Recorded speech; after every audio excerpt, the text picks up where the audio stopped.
জাতিসংঘের মহাসচিব অ্যান্টোনিও গুতেরেসকে অবাঞ্ছিত ঘোষণা করেছে ইসরায়েল। বিবিসির প্রতিবেদনে এর তথ্য জানানো হয়েছে। ইসরায়েলের পররাষ্ট্রমন্ত্রী ইসরায়েল কার্টজ বলেছেন, জাতিসংঘ মহাসচিবকে পার্সোনা নন গ্রাটা ঘোষণা করা হয়েছে এবং তিনি ইসরায়েলে প্রবেশ করতে পারবেন না।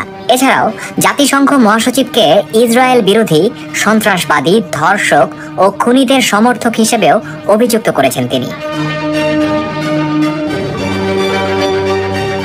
ইসরায়েলে ইরানের ক্ষেপণাস্ত্র হামলার ঘটনাকে ব্যর্থহীনভাবে নিন্দা জানাতে গুতেরেসের ব্যর্থতার প্রতিক্রিয়ায় এই সিদ্ধান্ত নেওয়া হয়েছে বলে জানান ইসরায়েল কার্টজ।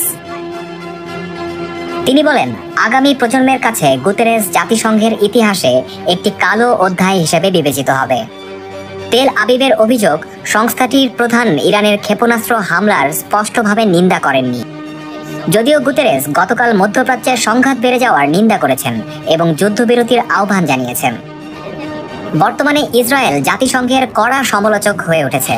বিশেষ করে গত বছরের 7 অক্টোবর হামাস হামলার পর থেকে দেশটির সঙ্গে আন্তর্জাতিক সংস্থাটির সম্পর্কের আরও অবনতি হয়েছে।